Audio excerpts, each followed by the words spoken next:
চলো হজরত নূহ আলাইহিসসালাম এর জীবনী জেনে আসি কি হয়েছি সেই যুগে। আসসালামু আলাইকুম ওয়া রহমাতুল্লাহি ওয়া বারাকাতুহু।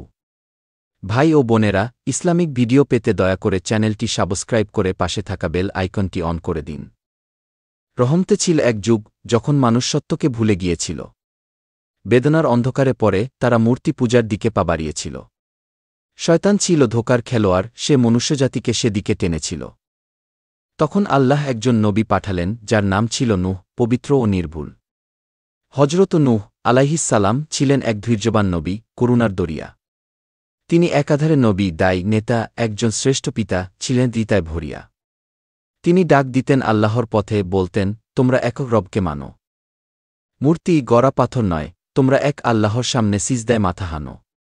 সকাল সন্ধ্যা রাতে দিনে তিনি ডেকেছেন হৃদয়ের আকুতি দিয়ে। তুমি যদি তওবা করো, আকাশ হবে খুশি রহমতের বৃষ্টি দিয়ে। তার আহ্বান ছিল করুণা আর ভালোবাসায় ভরা এক অশ্রুসিক্ত ডাক। কিন্তু মানুষ ব্যঙ্গ করেছে, মুখ ফিরিয়েছে, দেয়নি তাকে কোনো ফাঁক। তার কণ্ঠে কাঁপন ছিল, হৃদয়ে ধৈর্য, চোখে ছিল অশ্রুবিন্দুর স্রোত। তবুও তিনি থেমে যাননি, বরং অবিরত চালিয়ে গেছেন সেই পবিত্র জ্যোত। আল্লাহর ভয় দেখিয়েছেন, জান্নাতের সুখের প্রতিশ্রুতি দিয়েছেন বারবার। কিন্তু তারা বলেছে, তুমি তো মানুষ আমাদের মতো, আলাদা কি তোমার? নূহ আলাইহিসসালাম দেখলেন শত বছর ধরে তারা অন্ধত্বে রয়ে গেল। তার আহ্বানে হাসিমশকরা, তার সত্য কথায় পাথরের মতো হয়ে গেল। তখন তিনি আল্লাহর দরবারে করলেন এক বুক ফাটা আরতি নিয়ে দোয়া। হে আল্লাহ, পৃথিবীতে কুফরের বাস আর না থাকুক, দাও তুমি এক সাজা। আল্লাহ তখন দিলেন নির্দেশ, তুমি বানাও এক জাহাজ, বিশাল আকারে। আমি আমার বান্দাদের রক্ষা করব, সত্যের জ্যোতিকে রাখব আলোয় রে। নূহ আলাইহিসসালাম বানাতে শুরু করলেন সেই জাহাজ, কাঠ আর দড়ি দিয়ে। লোকেরা এসে বলল, দেখো, পাগল নূহ এখন পাহাড়ে নৌকা তৈরি করে দিয়ে। কিন্তু তিনি থামেননি, আল্লাহর হুকুমই ছিল তার জন্য একমাত্র পথ।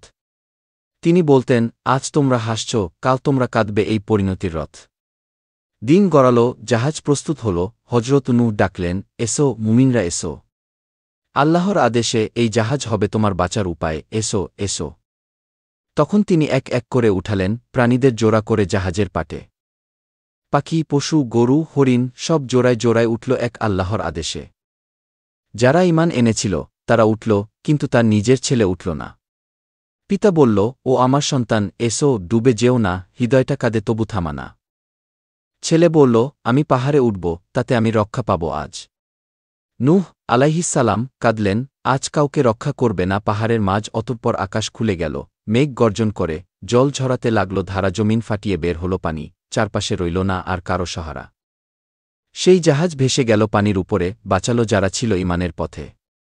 যারা অবিশ্বাস করেছিল তারা হারিয়ে গেল, বিলীন হল ধ্বংসের রথে। নূহ আলাইহিসসালাম চোখে অশ্রু নিয়ে দেখলেন তার সন্তান যাচ্ছে ডুবে। পিতা হয়েও বাঁচাতে পারলেন না, কলিজাটা কাঁপল ব্যথায়, রক্তজলে ভিজে। তিনি বললেন, হে আল্লাহ, সে তো আমার রক্ত, আমার সন্তান। আল্লাহ বললেন, সে তোমার পরিবার নয়, সে আমায় মানেনি, নয় সে নিরাপদ কোনো বান্দা। এই উত্তরে নূহ নবীর বুক ফেটে গেল। তবুও তিনি বললেন, তুমি দয়াময় হে রব। তুমি জানো সব, আমি জানি না কিছু, তুমি যেটা করো তাই উত্তম ও সদ্গুণে ভরা সব।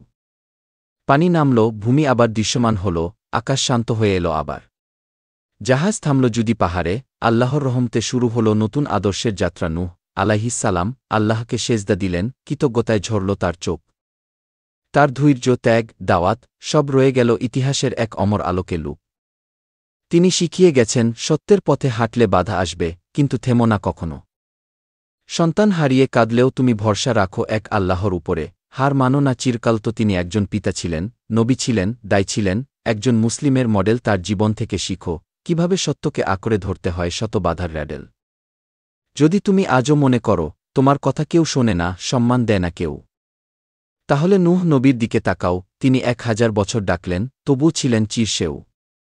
একটা সন্তান যখন অমান্য করল তিনি কাঁদলেন, কিন্তু আল্লাহর হুকুমে রইলেন খুশি। এটাই ঈমান, এটাই ভালোবাসা, যা একমাত্র প্রভুর উপরেই আশ্রয় রাখে চিরমনি।